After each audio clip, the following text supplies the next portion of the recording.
ഞാൻ പഠിച്ച കാര്യങ്ങളാണ് നിങ്ങളോട് ഞാൻ പറഞ്ഞത്. നിങ്ങൾക്ക് പുതിയ യൂട്യൂബർമാരോ ഫേസ്ബുക്ക് ഉപയോഗിക്കുന്ന ആൾക്കാരോ അല്ലെങ്കിൽ പുതിയ ഫേസ്ബുക്ക് പേജ് ക്രിയേറ്റ് ചെയ്യണമെന്ന് ആഗ്രഹിക്കുന്ന ആൾക്കാരൊക്കെ ഉണ്ടാവും. അവരൊക്കെ അറിയാൻ വേണ്ടി നിങ്ങൾക്ക് വേണ്ടി സുബൈർ ബാപ്പു കുറച്ച് ടിപ്സുകൾ പറഞ്ഞു തരാണ്. അതായത് ഞാൻ പറഞ്ഞത് മറ്റൊരാളിൽ നിന്ന് ക്യാച്ച് ചെയ്തിട്ടല്ല, ഞാൻ എൻ്റെ അനുഭവത്തിൽ നിന്ന് ഈ 50K ആവാൻ വേണ്ടി എന്തൊക്കെയാണ് ഞാൻ ചെയ്തത് എന്നുള്ളത് ജസ്റ്റ് ഒന്ന് പറഞ്ഞുതരാം. അതായത് നമ്മൾ വീഡിയോ മാക്സിമം ലൈവിൽ വീഡിയോയിൽ വരിക. 50K അതായത് ഫോളോവേഴ്സ് പെട്ടെന്ന് കൂടി കിട്ടാൻ വേണ്ടി ഏറ്റവും നല്ലത് ലൈവ് വീഡിയോ കൂടുതൽ ചെയ്യാം. മനസ്സിലാവുണ്ടോ? അത് മാക്സിമം നിങ്ങൾ ശ്രദ്ധിക്കുക. നമുക്കൊക്കെ ഫോളോവേഴ്സ് പെട്ടെന്ന് വരാൻ കാരണം ഒന്ന് ലൈവ് വീഡിയോ നമ്മൾ കണ്ടിന്യൂ ചെയ്തുകൊണ്ടിരുന്നതാണ്. അതുകൊണ്ടാണ് ലൈവ് വീഡിയോ നിങ്ങൾ ചെയ്യാം. രണ്ടാമത്, ഒരു ശരിക്കും രാവിലെയും വൈകുന്നേരവും ഗുളിക കൊടുക്കുന്നത് പോലെയാണ്. മനസ്സിലാവുണ്ടോ? ഒരു രോഗിക്ക് രാവിലെയും വൈകുന്നേരം എന്തായാലും ഗുളിക കൊടുക്കണം. ഒരു ദിവസം ഒരു നേരം ഗുളികൊന്നും ഉണ്ടാവില്ല, 2 നേരം കൊടുക്കണം എന്തായാലും.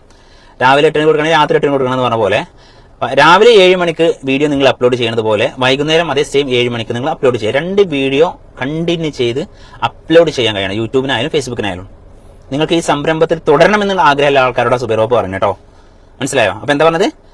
ഒന്ന്, ലൈവിൽ വരിക, അത് യൂട്യൂബിലായാലും ഫേസ്ബുക്കിലായാലും. രണ്ടാമത്തെ, നിങ്ങൾ കണ്ടിന്യൂ ചെയ്ത് 2 വീഡിയോ അപ്ലോഡ് ചെയ്യണം. രാവിലെ 7 മണിക്കും വൈകുന്നേരം 7 മണിക്കും. 7 മണി സമയം ഞാൻ പറയാൻ കാരണം എന്താ വെച്ചാൽ അമേരിക്കൻ സമയം ഇവിടുത്തെ സമയം. കാരണം നമുക്ക് പുറത്തുള്ള ആൾക്കാരിൽ നമുക്ക് ഏറ്റവും കൂടുതൽ ഫണ്ട് ഇറങ്ങുന്നത് അമേരിക്ക, ഈ ബാങ്കുള്ള മലയാളികളാണ് നമ്മൾ ഏറ്റവും കൂടുതൽ വീഡിയോസ് ശ്രദ്ധിക്കുന്നത്. അമേരിക്ക, ചൈന ഇങ്ങനെയുള്ള രാജ്യങ്ങളിലെ ആൾക്കാർക്കാണ് നമ്മൾ അവരെ ബേസ് ചെയ്തിട്ടാണ് വീഡിയോ അവരെയും പാടെ പ്രേക്ഷകരാക്കി കണ്ടിട്ട് വേണം നമ്മൾ അപ്ലോഡ് ചെയ്യാൻ. രാവിലെ 7 മണിക്ക് നമ്മൾ അപ്ലോഡ് ചെയ്യുമ്പോൾ അവർക്ക് രാത്രി 7 മണിയാവും. രാത്രി 7 മണിക്ക് നമ്മൾ അപ്ലോഡ് ചെയ്യുമ്പോൾ അവർക്ക് രാവിലെ 7 മണിയാവും. മനസ്സിലുണ്ടോ? അപ്പോൾ അവരെയും നമ്മളെ കസ്റ്റമേഴ്സിനും ഇന്ത്യൻ കസ്റ്റമേഴ്സിനും ഗൾഫ് അമേരിക്കൻ കസ്റ്റമേഴ്സിനും നമുക്ക് ഒരുപോലെ ബാലൻസ് ചെയ്ത് കൊണ്ടുപോകാൻ പറ്റും. രണ്ടാമത് നമ്മൾ എന്ത് ചെയ്യേണ്ടത് വെച്ചാൽ പിന്നെ നെഗറ്റീവ് വരുമല്ലോ, നെഗറ്റീവ് കണ്ടമാനം വരുമല്ലോ. പോസിറ്റീവ് ഉണ്ടെങ്കിൽ നെഗറ്റീവ് ഉണ്ടാവും. അത് നമ്മൾ എന്തായാലും പ്രതീക്ഷിക്കണം.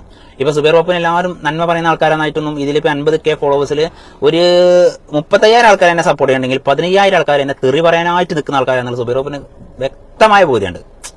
മനസ്സിലുണ്ടോ? അപ്പോൾ ഞാനിത് പറയാൻ കാരണം എന്താ പറയുക, എന്നെ തെറി പറയാനിരിക്കുന്നതായിട്ട് ആൾക്കാർ ഒരു രസം, അവർക്ക് രസത്തിന് വേണ്ടിയിട്ട്.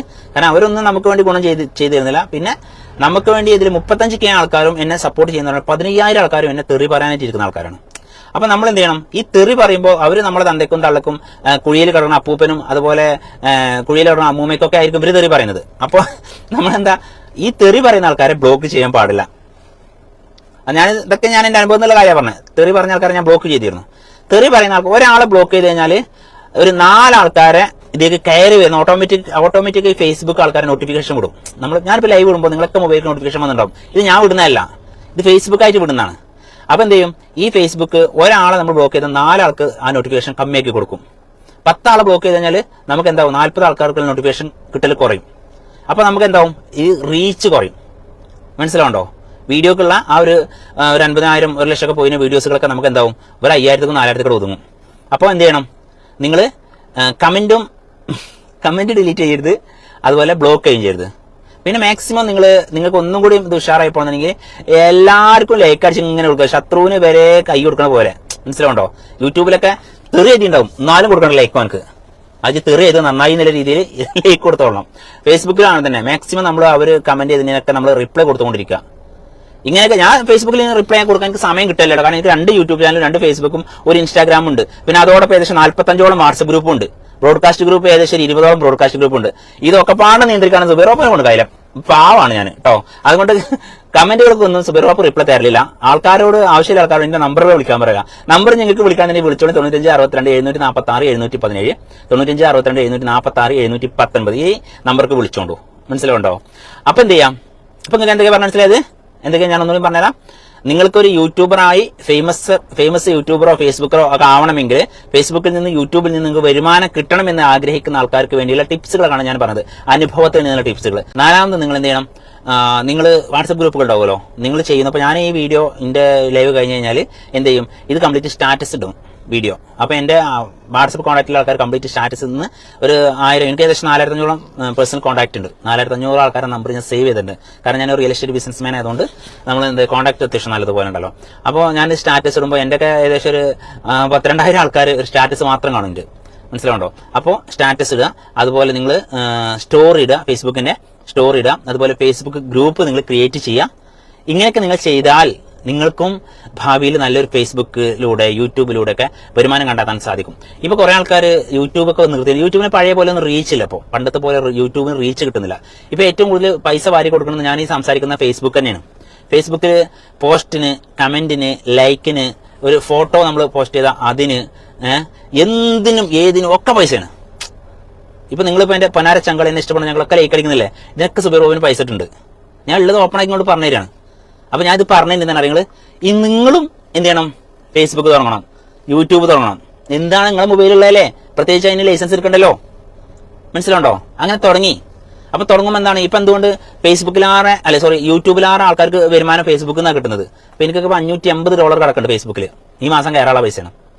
നമുക്ക് കൂട്ടിയൊക്കെ 5×8 = 40, ഏകദേശം $600, 6×8 = എത്ര, 48,000 റുപ്യ. 48,000 അല്ല, 50,000 ഉണ്ടാവും. ഇത് പറഞ്ഞാൽ മനസ്സിലാവുണ്ടോ? അപ്പൊ യൂട്യൂബിൽ എനിക്ക് കയറാനുള്ള പൈസയാണ്, ഫേസ്ബുക്കിൽ. അങ്ങനത്തെ 2 ഫേസ്ബുക്ക് ഉണ്ട് എനിക്ക്. അപ്പൊ നിങ്ങൾ എന്താ മനസ്സിലാക്കേണ്ടത്, പൈസ കിട്ടും, വർക്ക് ചെയ്യണം, നമ്മൾ കണ്ടിന്യൂ ചെയ്ത് വീഡിയോ ഇടണം. അപ്പൊ നമുക്ക് എന്താണ്, ഈ വീഡിയോ കണ്ടന്റ് തേടി നമ്മൾ അലയേണ്ടി വരും. എന്താ ചെങ്ങന്മാരെ അലഞ്ഞാൽ എന്താ കുഴപ്പം? നിങ്ങളിപ്പോൾ ഒരു ജോലിക്കാരനാണെങ്കിൽ നിങ്ങൾ ഒരു സാറ്റർഡേ സൺഡേ ദിവസങ്ങൾ നിങ്ങൾക്ക് ഒഴിവല്ലേ, ആ ദിവസങ്ങൾ കണ്ടന്റ് തെരഞ്ഞ് നടന്നോളൂ, അല്ലെങ്കിൽ നിങ്ങൾ തന്നെ കണ്ടന്റ് ക്രിയേറ്റ് ചെയ്യണം. പിന്നെ അതിൽ പ്രത്യേകം ശ്രദ്ധിക്കേണ്ട വേറൊരു കാര്യം, മ്യൂസിക് മാക്സിമം നിങ്ങൾ ഒഴിവാക്കണം. മാക്സിമം എന്നല്ല, ഒഴിവാക്കണം. ഫേസ്ബുക്കിലായാലും യൂട്യൂബിലായാലും മ്യൂസിക് ഇടരുത്. ഇപ്പൊ എന്റെ പ്രേക്ഷകർ കാണാറുണ്ടോ? ഞാൻ ഈ മ്യൂസിക് ഇടലില്ല. ഞാൻ മ്യൂസിക് എനിക്ക് ഇടാൻ അറിയിട്ടാ, എനിക്ക് നന്നായിട്ട് അറിയാം. എനിക്കും വേറെ അപ്ലോഡ് ചെയ്യുന്ന നിങ്ങൾ മ്യൂസിക് ആണ് വെച്ചാണ്, ഞാനും വേണ്ട അടച്ചിടാം.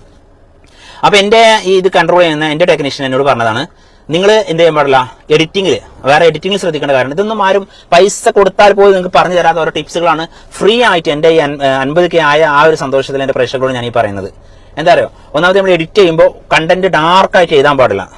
ഡാർക്ക് കളർ കൊണ്ട് റെഡ്, അതുപോലെ മഞ്ഞ, ചുവപ്പ്, പച്ച എന്നൊക്കെ പറഞ്ഞിട്ട് അങ്ങനെ ഇതിന്റെ ബാക്ക്ഗ്രൗണ്ടിൽ ഇങ്ങനെ സൈഡിൽ ഇങ്ങനെ നമ്മൾ ഡാർക്കായിട്ട് എഴുതാൻ പാടില്ല. രണ്ടാമത് മ്യൂസിക് പാടില്ല. നിങ്ങളൊന്ന് ആലോചിച്ച് നോക്കും, മുമ്പൊക്കെ നമ്മളെ ന്യൂസുകളൊക്കെ വായിക്കുമ്പോൾ അടിക്കൂടി മേലെ കൂടി ഫുള്ള് കളറുകൾ ഉണ്ടായിരുന്നു.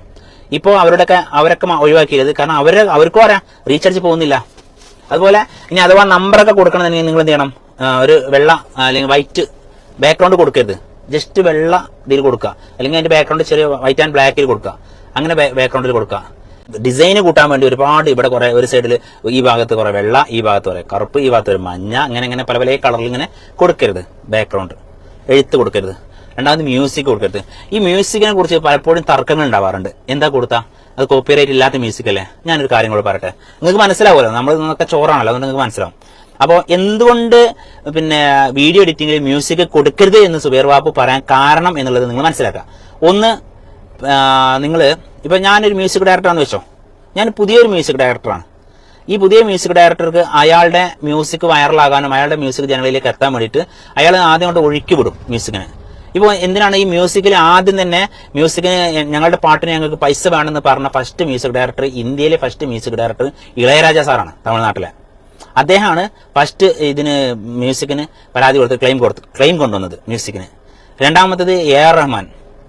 AR റഹ്മാന്റെ മ്യൂസിക് ഞാൻ നമ്മുടെ സ്കൂളിൽ, എൻ്റെ കുട്ടികൾ പഠിക്കുന്ന സ്കൂളിൽ ഞാൻ ജനഗണമനഹതിനായക ജയ നമ്മളെ ദേശീയഗാനല്ലേ, ഈ ദേശീയഗാനം വേറെ റെക്കോർഡ് ചെയ്തിട്ട് പുറത്തുനിന്ന് റെക്കോർഡ് ചെയ്തിട്ട് അതിന് വരെ കോപ്പിറൈറ്റ് വന്നു. മനസ്സിലാവുണ്ടോ? അപ്പൊ എന്താണെന്ന് വെച്ചാൽ അത് നമ്മള് പുറത്തുനിന്ന് എങ്ങനെ റെക്കോർഡ് ചെയ്തത് നമ്മളെ മൊബൈലിൽ പിടിച്ചാലും ശരി, കാരണം വിഷ്വലൊക്കെ വേറെയാണ്. നമ്മൾ മ്യൂസിക് എടുത്തില്ല, പുറത്തുനിന്ന് മ്യൂസിക് ഉള്ളത് നമ്മളെ മൊബൈലിൽ പതിഞ്ഞതോടുകൂടി അതിന് കോപ്പിറൈറ്റ് വന്നു. അപ്പൊ ഇവരെന്താണ്, മ്യൂസിക് ആര് പിടിച്ചാലും അതിന് കോപ്പിറൈറ്റ് വരും. അതിന് റീസൺ ഞങ്ങൾക്ക് പറഞ്ഞത് കാര്യങ്ങളൊക്കെ പറഞ്ഞുതരാം. എങ്ങനെ എനിക്ക് കോപ്പിറൈറ്റ് ഇല്ലാത്ത വീഡിയോക്ക് പിന്നീട് എങ്ങനെ കോപ്പിറൈറ്റ് വരും, അത് ഞാൻ അനുഭവിച്ചാണ്. കാരണം എൻ്റെ ഒരു വീഡിയോ ഒരു ഉസ്താദിന്റെ ഒരു പ്രഭാഷണമായിരുന്നു. ഞാൻ എൻ്റെ അപ്പന സപ്പൻ ഈ ചാനലിട്ടിരുന്നു. ഈ ചാനലിട്ടിട്ട് അത് ഏകദേശം ഒരു 75-80K വന്നു വീഡിയോ, റീചാർജ് പോയി. ഒരു മാസം കഴിഞ്ഞേക്കിന് അത് ബാൻ ആയിക്കണ്. അതായത് ആ വീഡിയോനെ അതിനകത്തില്ല. അപ്പൊ എന്താ വേറെ ആരോ കോപ്പിറൈറ്റ് കൊടുത്തിട്ട് വീഡിയോ ഫേസ്ബുക്ക് ഡിലീറ്റ് ചെയ്താണ് നമ്മുടെ ചാനലിൽ നിന്ന്. കോപ്പിറൈറ്റ് ആയിങ്ങാണ്ട് ഡിലീറ്റ് ചെയ്യപ്പോയതാണ്. അപ്പൊ എന്താണ്, ഈ 60-80K ആകുന്നത് വരെ ഇതിനൊരു കോപ്പിറൈറ്റും ഇല്ല. കോപ്പിറൈറ്റ് ഉണ്ടെങ്കിൽ വീഡിയോ പോയില്ലല്ലോ. കാരണം ഞാൻ വേറെ ആളെ ഒരു പ്രഭാഷണം എടുത്തിട്ട് ഉൾട്ടാ തിരിച്ച കെട്ടാണ്, പക്ഷെ അതിന്റെ ബാക്ക്ഗ്രൗണ്ടിൽ ഒരു മ്യൂസിക് ഉണ്ടായിരുന്നു. ആ മ്യൂസിക് മാറ്റാൻ കഴിയില്ലല്ലോ. മനസ്സിലാവും നിങ്ങൾക്ക്? ഉൾട്ടാ ആക്കാൻ പറ്റും. ഇപ്പൊ സുബൈർ ബാബു ഈ കൈ കൊണ്ട് സംസാരിക്കുന്നത് കുറച്ച് കഴിഞ്ഞാൽ ഈ കൈ കൊണ്ട് സംസാരിപ്പിക്കാനൊക്കെ പറ്റും. അത് നമ്മൾ തിരിച്ചിട്ടാൽ മതി എഡിറ്റിംഗിൽ. എന്നാൽ ഈ മ്യൂസിക് ഉള്ളത് നമുക്ക് ഒന്നും ചെയ്യാൻ പറ്റില്ല. ഇപ്പൊ സുബൈറോപ്പി സംസാരിക്കണമെങ്കിൽ സുബൈറോപ്പിന് ഒരു മ്യൂസിക് കൊടുത്തു കഴിഞ്ഞാൽ നിങ്ങൾക്ക് അത് ഒഴിവാക്കാൻ കഴിയുമോ? ഒരാളെ കൊണ്ടും കഴിയില്ല. അത് മനസ്സിലാണ് നിങ്ങൾക്ക്.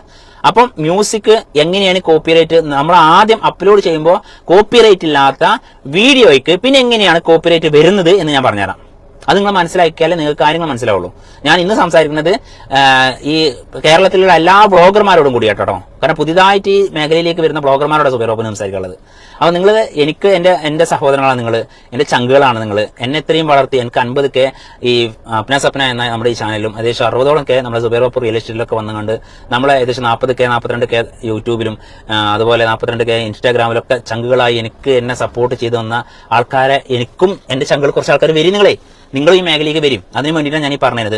അപ്പൊ എങ്ങനെയാണ് കോപ്പിറൈറ്റ് നമ്മൾ യൂട്യൂബുക്കും അതിന് ഫേസ്ബുക്കും ഇൻസ്റ്റാഗ്രാമുക്കും നമ്മൾ അപ്ലോഡ് ചെയ്യുമ്പോൾ കോപ്പിറൈറ്റ് ഇല്ലാത്തൊരു വീഡിയോക്ക് പിന്നീട് കോപ്പിറൈറ്റ് എങ്ങനെ വരുന്നു എന്നുള്ളതാണ് ഞാൻ ഇന്ന് നിങ്ങൾക്ക് പറയുന്നത്.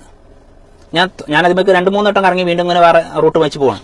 അപ്പോൾ നിങ്ങൾ മനസ്സിലാക്കുക, ഞാനൊരു മ്യൂസിക് ഡയറക്ടർ, ഞാനൊരു പുതിയ ആളാകുമ്പോൾ ഞാൻ എന്താ കരുതുക, ഇന്നല്ല എനിക്കൊന്ന് ഫേമസ് ആവണം. അപ്പോൾ ഞാൻ എന്ത് ചെയ്യും? ഫേമസ് ആണെന്ന് കരുതുമ്പോൾ ഞാൻ എന്ത് ചെയ്യും? എൻ്റെ മ്യൂസിക് എല്ലാവരും എടുത്ത് എത്തണം. അപ്പൊ ഞാൻ തുറന്നു കിട്ടും, എല്ലാവർക്കും എത്തട്ടെ, എല്ലാവരും എടുക്കട്ടെ, എല്ലാവരും പാടട്ടെ, എല്ലാവരും ഇത് ആസ്വദിക്കട്ടെ, എല്ലാവരും അത് റിംഗ് ടൂൺ ആക്കി വെക്കട്ടെ എന്നൊക്കെ കരുതിയിട്ട് ഞാൻ എന്ത് ചെയ്യും? ഇതിനെ തുറന്നു വിടും. പിന്നെ എനിക്ക് 2-3 സിനിമയും കാര്യങ്ങളൊക്കെ കിട്ടി. പിന്നെ ഞാൻ ഇങ്ങനെ ഫേമസ് ആവലോ നടത്തി. ഫേമസ് ആയി വരുമ്പോൾ ഇവന്റെ ഈ പഴയ മ്യൂസിക് ഡയറക്ടർമാർ ഇവനെ വിളിക്കും. എടോ, നിന്റെ മ്യൂസിക്കൊക്കെ എല്ലാവരും എടുക്കുന്നുണ്ടല്ലോ, എല്ലാവരും ഉപയോഗിക്കുന്നുണ്ടല്ലോ, നിനക്ക് കോപ്പിറൈറ്റിന് ഇഷ്യൂ കൊടുത്തളാ, അതിനൊരു പരാതി കൊടുത്തളാ, കോപ്പിറൈറ്റിന് ക്ലെയിം ചെയ്തളാ എന്ന് പറയും അവര്. അപ്പൊ അതുകൊണ്ട് എന്താ സാറേ ഗുണം? അതുകൊണ്ട് ഗുണമുണ്ടോ? നീ അത് കോപ്പിറൈറ്റിനെ ക്ലെയിം ചെയ്ത് കഴിഞ്ഞാൽ നിന്റെ മ്യൂസിക് ആരെങ്കിലും നിന്റെ അനുമതി ഇല്ലാതെ എടുക്കുകയാണെങ്കിൽ അവന്റെ കോപ്പിറൈറ്റ് ക്ലെയിം എഴുതി കാണിക്കും. അപ്പൊ അവന് നിന്റെ മ്യൂസിക് നിർബന്ധമാണെന്നുണ്ടെങ്കിൽ യൂട്യൂബിന് അവന് പൈസ കൊടുക്കും. പൈസ കൊടുത്തിട്ട് അവനെടുക്കും. അപ്പൊ നിനക്കെന്തായി? നിനക്ക് ചെറിയ ചായ പൈസ കിട്ടിക്കൊണ്ടേയിരിക്കും. നിനക്ക് അത് വേണോ? നിന്റെ സിനിമയിലാറെ കിട്ടുന്നില്ല, ഇതിൽ കിട്ടടോ എന്ന് പറയും. അപ്പൊ എന്താവും? അങ്ങനെയാണോ? ആഹാ, അങ്ങനെയാണെങ്കിൽ നമ്മളെ എല്ലാ സിനിമാ പാട്ടും കംപ്ലീറ്റ് കോപ്പിറൈറ്റ് ഇഷ്യൂനോട് കൊടുക്കും വരും. ഇത് പറഞ്ഞാൽ മനസ്സിലുണ്ടോ ചെങ്കള ഞാൻ പറഞ്ഞത്? അപ്പൊ നിങ്ങൾ എന്താവും? നിങ്ങൾ ഇയാളെ ഫസ്റ്റ് സിനിമ ഇറങ്ങിയിട്ട് 3 കൊല്ലം കഴിക്കും, 3 കൊല്ലം 4 കൊല്ലം കഴിക്കും. നിങ്ങൾക്ക് ആ വീഡിയോ അപ്ലോഡ് ചെയ്ത് നിങ്ങൾക്ക് അതിന് പൈസയും കിട്ടി നിങ്ങളെ വീഡിയോനെ മറന്നേക്കും. അപ്പോഴാകാരം ഈ പ്രമാണി പോയിട്ട് അവിടെ ക്ലെയിം ചെയ്യുന്നത്. അതോടുകൂടി എന്തായി? നിങ്ങൾ വന്ന ആ അന്നത്തെ 3 കൊല്ലം മുന്നുള്ള വീഡിയോസുകളൊക്കെ കോപ്പിറൈറ്റ് ക്ലെയിം ആവും. ഈ യൂട്യൂബിന് ഒരു പ്രശ്നമുണ്ട്. 3 വീഡിയോ കണ്ടിന്യൂ ചെയ്ത് കോപ്പിറൈറ്റ് വന്നു കഴിഞ്ഞാൽ ചാനൽ ബാൻ ആവും. അങ്ങനെ 5 ലക്ഷം 10 ലക്ഷം സബ്സ്ക്രൈബേഴ്സ് ഇല്ല പല ആൾക്കാരുടെ ചാനലും ബാൻ ആയിട്ടുണ്ട്. അപ്പൊ ഇതിന്റെ അനുഭവത്തിന്റെ വെളിച്ചത്തിൽ എന്നോട് എന്റെ ടെക്നീഷ്യൻ പറഞ്ഞതിന്റെ അടിസ്ഥാനത്തിലാണ് ഞാനിത് ഇത്രയും പറഞ്ഞിരുന്നത്. അല്ലാതെ നിങ്ങൾ എന്റെ അമ്മയുടെ കുട്ടികളോ അല്ലെങ്കിൽ കുഞ്ഞാമാന്റെ കുട്ടികളോ നിന്റെ ചെറുച്ചന മക്കളൊന്നും അല്ല. ഞാൻ ഈ പറഞ്ഞു വിടുന്നത് പബ്ലിക് പ്ലാറ്റ്ഫോമിലാണ്. നിങ്ങൾക്ക് വേണമെങ്കിൽ കേൾക്കാം. ഇനി നിങ്ങൾ കേട്ടിട്ടില്ലെങ്കിലും എനിക്ക് ഒന്നും വരാൻ പോകുന്നില്ല. ഞാൻ എന്റെ കാര്യം, ഞാൻ എനിക്ക് അനുഭവിച്ച കാര്യങ്ങളും എന്റെ സുഹൃത്തുക്കള് ഇതിന്റെ ടെക്നീഷ്യന്മാരെ എന്നോട് പറഞ്ഞു തന്ന കാര്യങ്ങളും എന്റെ പ്രിയപ്പെട്ട എന്റെ ഫോളോവേഴ്സിനോട് എന്റെ വ്യൂസിനോട് പറഞ്ഞു കൊടുക്കുക. എനിക്ക് വന്ന ഒരു ദുരന്തം അല്ലെങ്കിൽ ഒരു ദുരിതം നിങ്ങൾക്ക് വരരുത് എന്ന് ആഗ്രഹിക്കുന്ന ആളാണ് ഞാൻ. എനിക്ക് വന്ന പ്രശ്നങ്ങള് ഞാൻ പറഞ്ഞല്ലോ, ആൾക്കാരെ ബ്ലോക്ക് ചെയ്തിട്ട് ഞാൻ ബ്ലോക്ക് ചെയ്തിരുന്നു. എന്നെ തെറി വിളിച്ചെന്നൊരു കണക്കൂല. നിങ്ങൾക്കറിയാലോ, അപ്നാ സപ്ന എന്നൊക്കെ എനിക്ക് കിട്ടിയ തെറി. ഞാൻ ഒരുപാട് തെറി കേട്ടിട്ട് ഞാൻ ഈ പ്ലാറ്റ്ഫോമിൽ നിൽക്കുന്നത്. മനസ്സിലുണ്ടോ? എന്റെ വാപ്പാന്റെ തല എന്ന് എഴുതി. ഇഞ്ച വാപ്പാന്റെ തല, ഇത് അതെ ഇഞ്ച തല എന്ന് എഴുതി. വാപ്പാന്റെ തല ഇത്രേ ഉള്ളൂ. അത് തെറിവാക്കല്ലോ. എനിക്കതൊരു തെറിവാക്കാൻ തോന്നില്ല. വാപ്പാന്റെ തല, എന്താ വാപ്പാന്റെ തലക്ക്? എന്റെ വാപ്പാന്റെ കൈ, എന്റെ വാപ്പാന്റെ കാല്, എന്റെ വാപ്പാന്റെ ചെവി, എന്റെ വാപ്പാന്റെ മൂക്ക്, ഇതൊക്കെ ഇങ്ങനെ തെറികളാണ്. എന്റെ വാപ്പാന്റെ കണ്ണ്, എന്റെ വാപ്പാന്റെ ചുണ്ട്, എന്റെ വാപ്പാന്റെ പല്ല്, ഇതൊക്കെ തെറിയാണോ? എനിക്കറിയില്ല. നിങ്ങൾ പറയും. അപ്പം അങ്ങനെയൊക്കെ പറഞ്ഞു എന്ന് കരുതി നമ്മൾ ഒരാൾ കേസ് കൊടുക്കാൻ പാടുണ്ടോ? അങ്ങനെ കേസ് കൊടുക്കുന്ന ആൾക്കാരുണ്ട്. അപ്പം അന്ന് ഞാൻ പറഞ്ഞു, എന്നാ നിനക്ക് ആ തെറി ചെയ്ത് ഡിലീറ്റ് ചെയ്തൂടെ? അപ്പൊ അവര് ഡിലീറ്റ് ചെയ്യില്ല. ഡിലീറ്റ് ചെയ്ത് എന്താണ്? ഇവരെ ചാനലിന് ഇത് ബാധിക്കും. അന്ന് ഞാൻ ഒരു വീഡിയോ ഇട്ടിരുന്നു. കുഞ്ഞാനെ എതിരായിട്ടല്ല. കുഞ്ഞാനോട് ഞാൻ പറഞ്ഞു, കുഞ്ഞാനെ എന്തിനാണ് ആ സാധുവിനെ ജയിലാക്കണത്? അപ്പൊ അവന്റെ വൈഫിനെ ഓന് വളരെ മോശമായിട്ട്, വളരെ മ്ലേച്ഛമായിട്ട് സംസാരിച്ചെന്നൊക്കെ പറഞ്ഞിട്ടായിരുന്നു അന്ന് കുഞ്ഞാന് പോലീസ് സ്റ്റേഷനിൽ കയറ്റിയത്. അന്ന് ഞാൻ പറഞ്ഞു, കുഞ്ഞാനെ ഇത് നമുക്ക് ഒരാളെ ബ്ലോക്ക് ചെയ്യാനുള്ള അധികാരം ഇതിനകത്തുണ്ട്. ഒരാളുടെ വീഡിയോ, ഒരാളെ കമന്റ് ഡിലീറ്റ് ചെയ്യാനുള്ള അധികാരം നമുക്കുണ്ട്. ഇതൊക്കെ ചെയ്തൂടെ? പക്ഷെ അത് ചെയ്യാതിരിക്കുന്ന കാരണം എന്താ വെച്ചാൽ അത് ചെയ്ത് കഴിഞ്ഞാൽ വീഡിയോക്ക് റീച്ച് കിട്ടൂല. ആ റീച്ച് കുറയും എന്നുള്ള പേടി കൊണ്ടാണ് അന്ന് അയാൾ കേസ് കൊടുത്തത്. മനസ്സിലാണോ നിങ്ങൾക്ക്? അപ്പൊ അത് നിങ്ങൾ ശ്രദ്ധിക്കണം. ആൾക്കാർ പറയാല്ലേ സോഷ്യൽ മീഡിയയാണ്. ഫേസ്ബുക്ക് ഒരു പ്രാവശ്യം എനിക്ക് പറയാം, ഞാൻ ഒരു ദിവസം ഏകദേശം ഒരു 50 ആൾക്കാരുടെ ബ്ലോക്ക് ചെയ്തു. അതിൽ എനിക്കൊരു മെസ്സേജ് വന്നു. ഇത് സോഷ്യൽ മീഡിയ എന്നാണ് ഇതിന്റെ പേര്. എന്താണ്? സോഷ്യലായിട്ട് എല്ലാവരുമായിട്ടും സഹകരിച്ച് പോകണമെന്നാണ് ഫേസ്ബുക്ക് നമ്മോട് പറയുന്നത്. ഇത് ഏകാധിപത്യം രീതിയിൽ ഏകാധിപതികളെ പോലെ പെരുമാറരുത് എന്നാണ് ഫേസ്ബുക്ക് നമ്മോട് പറഞ്ഞിട്ടുള്ളത്. അപ്പം ഇത് സോഷ്യൽ മീഡിയയാണ്. ഇതിൽ അങ്ങോട്ടും ഇങ്ങോട്ടും പറയാനുള്ള സ്വാതന്ത്ര്യമുണ്ട്. ഞാൻ പറയുമ്പോൾ അതിന് മറുപടി പറയാം. മറ്റൊരാൾ എനിക്കെതിരെ കമന്റ് പറയുമ്പോൾ അവന് നമ്മൾ കൗണ്ടർ അടിച്ച് സംസാരിക്കാനുള്ള അധികാരമൊക്കെ ഇതിനകത്തുണ്ട് എന്ന് തന്നെയാണ് പറയുന്നത്. മുമ്പൊക്കെ ഏറ്റവും കൂടുതൽ ആൾക്കാർ പരസ്യം യൂട്യൂബിലാണ് കൊടുത്തിരുന്നത്. എന്നാൽ ഇന്ന് ഫേസ്ബുക്ക് നല്ല പ്ലാറ്റ്ഫോമായി ഫേസ്ബുക്കിലെല്ലാം പരസ്യം കൊടുക്കുന്നുണ്ട്. അപ്പോൾ ഈ ഫേസ്ബുക്കിൽ കൂടുതൽ ആൾക്കാർ ഫേസ്ബുക്ക് യൂസ് ചെയ്യാൻ തുടങ്ങി കഴിഞ്ഞാൽ ഇതിനകത്ത് കൂടുതൽ ആൾക്കാർ പരസ്യദാതാക്കൾ കൂടുതൽ വരും. പരസ്യദാതാക്കൾ കൂടുതൽ വരുമ്പോൾ എന്താ സംഭവിക്കുക? നമ്മൾ കൂടുതൽ ആൾക്കാർ ഇതിൽ വർക്ക് ചെയ്യാൻ കൂടുതൽ ആൾക്കാരുണ്ടെങ്കിൽ, പ്രേക്ഷകർ കൂടുതൽ ആൾക്കാരുണ്ടെങ്കിൽ ഇതിൽ പരസ്യം കൂടുതൽ നിൽക്കും. ഇപ്പോൾ ഉദാഹരണം പറയാം, ഇപ്പോൾ നമ്മളെ ഏഷ്യാനെറ്റ്, കൈരളി, അതുപോലെ ഇങ്ങനെയുള്ള ചാനലുകൾ കണ്ടല്ലോ, ജയ് ഹിന്ദ്, അതുപോലെ ജനം, പിന്നെ 24, മീഡിയ വൺ, ഇങ്ങനെ പല പല മാതൃഭൂമി, പല പല ചാനലുകളുണ്ടല്ലോ. ഈ ചാനലുകളുണ്ടല്ലോ റേറ്റിങ്ങിനെ കുറിച്ച് ഇങ്ങനെ പറയുന്നുണ്ടല്ലോ. അത് അവർ പറയും ഇപ്രാവശ്യം ഇലക്ഷന്റെ ഏറ്റവും കൂടുതൽ ഞങ്ങളെ ചാനലാണ് കണ്ടത് അറിയും. ഒരു ടീം ഓര് പറയും ഞങ്ങളെ ചാനലാണ് ഒന്നാം നമ്പർ അറിയും. ഇവര് പരസ്പരം 14 ചാനൽ കയറാത്തുണ്ട്. ഈ 14 ചാനൽ ഒന്നാം പ്രകാരം റേറ്റിംഗിൽ. ഇതെന്തിനാ അങ്ങനെ പറഞ്ഞു വെച്ചാല്, ഇത് കാണുന്ന പരസ്യദാതാക്കളുണ്ട്, പരസ്യം കൊടുക്കുന്ന ആൾക്കാർ. അപ്പൊ ഇവര് പറയും ഇന്ന് ഞങ്ങളതാണ് ഏറ്റവും കൂടുതൽ ആൾക്കാരെ കണ്ടതാണ് എന്നൊക്കെ പറഞ്ഞിട്ട് ഇങ്ങനെ തെളിവ് സഹിതം കൊടുക്കും. അപ്പൊ എന്താണ്, ഇതിനെ ബാർഗെയിൻ ചെയ്യും. ഉദാഹരണം പറയാം, എനിക്കിപ്പോൾ സുബൈർ ബാപ്പുവിന്റെ വീഡിയോ അപ്നാ സപ്നയിലൂടെ ഒരു ദിവസം കൊണ്ട് 10 ലക്ഷം ആൾക്കാർ കണ്ടു, 20 ലക്ഷം ആൾക്കാർ കണ്ടു എന്ന് പറഞ്ഞ് എന്റെ കണ്ടിന്യൂ എന്റെ വീഡിയോസിലൊക്കെ 10 ലക്ഷം ആൾക്കാർ കാണുന്നുണ്ടെന്ന് പറയുമ്പോൾ ഈ പരസ്യം തരുന്ന ആൾക്കാർ സുബൈർ ബാപ്പുവിന് ഭയങ്കര റീച്ചാട്ടോ, സുബൈർ ബാപ്പുവിന്റെ വീഡിയോ എല്ലാവരും ആൾക്കാർ കണ്ടിട്ടോ, അപ്പൊ നമ്മൾ സുബൈർ ബാപ്പുവിന്റെ ചാനലിൽ പരസ്യം ഇടുക എന്ന് പറയും. അപ്പൊ എന്താണ്, ഈ 10 ലക്ഷം ആൾക്കാരുണ്ട് 10 ലക്ഷം ആൾക്കാരിലേക്ക് എത്തുമല്ലോ. ഇങ്ങനെയാണ് ഇതിന്റെ ടെക്നിക്ക്. അപ്പം ഫേസ്ബുക്കും യൂട്യൂബും ഇൻസ്റ്റാഗ്രാമും ഇത് മൂന്നും ഇന്ന് പരസ്യ പ്ലാറ്റ്ഫോമുകളാണ്. അപ്പം ഇത് ഫേസ്ബുക്കിന്റെ ഇതിന്റെ മെയിൻ ആൾക്കാരുണ്ടാവും. അപ്പൊ അവരോട് ചോദിക്കും, നിങ്ങൾക്ക് ഇപ്പൊ എത്ര വേൾഡ് ലെവലിൽ നിങ്ങൾക്ക് എത്ര പ്രേക്ഷകരുണ്ട്, നിങ്ങൾക്ക് എത്ര നിങ്ങളെ ഫേസ്ബുക്ക് ചാനൽ ഉപയോഗിക്കുന്ന എത്ര ആൾക്കാരുണ്ട്, ഫേസ്ബുക്ക് അക്കൗണ്ട് ഉപയോഗിക്കുന്ന എത്ര ആൾക്കാരുണ്ട്, ഇതുവരെ നോക്കും. അതുപോലെ നിങ്ങളെ സ്കോർ ബോർഡ് എത്ര ഉണ്ട് നോക്കും. അപ്പൊ യൂട്യൂബിലേറെ ഫേസ്ബുക്കിനാണ് ആൾക്കാർ പ്രേക്ഷകർ കൂടുതലെങ്കിൽ എന്താവും, ഈ ആൾക്കാർ പരസ്യം കൊടുക്കുന്ന ആൾക്കാർ, സോഷ്യൽ മീഡിയ പരസ്യം കൊടുക്കുന്ന ആൾക്കാർ എന്താവും, ഫേസ്ബുക്കിൽ പരസ്യം കൊടുക്കാൻ തുടങ്ങും. അപ്പൊ എന്താവും, നമ്മൾ കുറെ ആൾക്കാർ ഇതിന്റെ വിതരണക്കാർ, നമ്മളെപ്പോലെ ചാനലിൽ പരസ്യം വരുമല്ലോ. അപ്പൊ എൻ്റെ ഒരു വീഡിയോ കാണുമ്പോൾ എൻ്റെ ലൈവ് ഞാനിത് ഓഫാക്കി കഴിഞ്ഞാൽ ഇതിലൊക്കെ പരസ്യം വരും. ലൈവ് തന്നെ എനിക്ക് പരസ്യം വരുന്നുണ്ട്. അപ്പൊ ഈ പരസ്യം വരുമ്പോൾ എന്താവും, എനിക്ക് പൈസ കിട്ടും. നിങ്ങൾ ലൈവ് കാണുമ്പോൾ അതിന്റെ അടിയോടെ ഇങ്ങനെ പരസ്യം വരും. അപ്പൊ എനിക്ക് പൈസ കിട്ടും. അപ്പൊ എനിക്ക് പൈസ കിട്ടാൻ കാരണം എന്താണ്, ഫേസ്ബുക്ക് പറഞ്ഞിട്ട് ഇത്ര ആൾക്കാർ ലൈവ് ഇടാറുണ്ട്, എന്റെ ചാനലിൽ കണ്ടിന്യൂ ചെയ്ത്, അല്ലെങ്കിൽ ഒരു ആവറേജ് ലൈവ് എന്ന് പറഞ്ഞത് ഒരു 1 മില്യൺ ആൾക്കാർ ഡെയിലി ലൈവ് പോവും എന്ന് ഫേസ്ബുക്ക് പറയും. 1 മില്യൺ അല്ലെങ്കിൽ ഒരു 10 ബില്യൺ ആൾക്കാർ ഡെയിലി അപ്ലോഡ് ചെയ്യുന്നവരാണ്, അല്ലെങ്കിൽ ഇത്ര ആൾക്കാർ വ്യൂസ് ഉണ്ട്, ഇത്ര ആൾക്കാർ ഫോളോവേഴ്സ് ഉണ്ടെന്ന് എന്റെ ചാനലിലത്തെ റീച്ചും എന്റെ ചാനലിൽ എത്ര വ്യൂസ് ഉണ്ടെന്നൊക്കെ അവിടെ ശരിക്കും ഹെഡ് ഓഫീസിൽ കാണാൻ പറ്റും. പറഞ്ഞ മനസ്സിലാണ്ടോ? ഉദാഹരണം ഞങ്ങൾക്ക് അതിന് പറഞ്ഞുതരാം. ഇപ്പോൾ ഞാൻ ഇതിന്റെ ചാനലിൽ തംബ്നെയിൽ ഇട്ടുണ്ടല്ലോ 50K ഫോളോവേഴ്സ് ആയതിന്റെ സന്തോഷത്തിൽ എന്നുള്ളത്. നിങ്ങൾക്കത് വായിക്കാനേ യോഗ്യതയുള്ളൂ. ശരിയാണോ അല്ലേ? ലക്ഷക്കണക്കിന് ആൾക്കാർ ഇപ്പം എൻ്റെ വീഡിയോ കാണുന്നെങ്കിലും നിങ്ങൾക്ക് ആ തംബ്നെയിലിന് വായിക്കാനുള്ള അധികാരമുണ്ട്. നിങ്ങൾക്ക് തിരുത്താൻ കഴിയുമോ? പറ. ആ തംബ്നെയിൽ നിങ്ങൾക്ക് നിങ്ങളെ മൊബൈലിൽ നിന്ന് തിരുത്താൻ കഴിയുമോ? ഇല്ല. അത് ഞാൻ തന്നെ തിരുത്തണം. എൻ്റെ ഈ മൊബൈൽ വെച്ചിട്ട് ഞാൻ തന്നെ തിരുത്തണം. ഞാനിവിടെ തിരുത്തി 50K എന്നുള്ളത് 60K ആക്കുകയാണെങ്കിൽ ഒരു 10 ലക്ഷം ഫോളോവേഴ്സ് എനിക്ക് ഉണ്ട് എങ്കിൽ, 10 ലക്ഷം ഒന്നും ആയിട്ടില്ല കേട്ടോ, അത് വേറെ വിഷയം. 10 ലക്ഷം വ്യൂസ് അല്ലെങ്കിൽ 10 ലക്ഷം ആൾക്കാർ 1 മില്യൺ ആൾക്കാർ എന്റെ വീഡിയോ കണ്ടുവെങ്കിൽ ഈ 1 മില്യൺ ആൾക്കാരിലേക്കും 50 ഞാൻ ഇപ്പെട്ടത് അത് 60 ആക്കിയാലും 6 സംഖ്യ അവിടെ കാണാൻ പറ്റും. എന്നാൽ നിങ്ങൾക്ക് ഇത് അവിടെ മാറ്റാൻ പറ്റുമെന്ന് ഞാൻ ചോദിക്കണം. ഇല്ല. അതുപോലെ തന്നെയാണ് ഫേസ്ബുക്ക് എന്ന പ്ലാറ്റ്ഫോമിൽ ജോലി ചെയ്യുന്ന ജോലിക്കാരിൽ ഒരാളാണ് സുബൈർ ബാപ്പു. ബാങ്കിൽ നിന്ന് ലോൺ എടുക്കുന്നത് പോലെ തന്നെ. പറഞ്ഞ മനസ്സിലാണ്ടോ? അതുപോലെ ഇതങ്ങനെയല്ല. ഇതിന് നമുക്ക് ചെലവുകളൊന്നുമില്ല, നമുക്ക് ഇതിന് വരുമാനം കിട്ടുന്നുണ്ട്. ഇപ്പം ഞാനിവിടെ വർക്ക് ചെയ്യുമ്പോൾ ഇപ്പോൾ എത്ര ആൾക്കാർ ഇപ്പോൾ ഈ ഒരു മണിക്കൂറിൽ ഇപ്പൊ ഇന്ത്യ രാജ്യത്ത് ലോകത്ത് മൊത്തത്തിൽ എത്ര ആൾക്കാർ ലൈവ് ഉണ്ട് എന്നുള്ളത് എനിക്കോ നിങ്ങൾക്കോ കണ്ടുപിടിക്കാൻ പറ്റില്ല. എന്നാൽ ഫേസ്ബുക്കിന്റെ ഹെഡ് ഓഫീസിൽ ഇത് മനസ്സിലാക്കാൻ പറ്റും. ഇത്ര ആൾക്കാർ ലൈവിലുണ്ട് എന്നുള്ളത് ഫേസ്ബുക്കിന് അത് അറിയാൻ പറ്റും.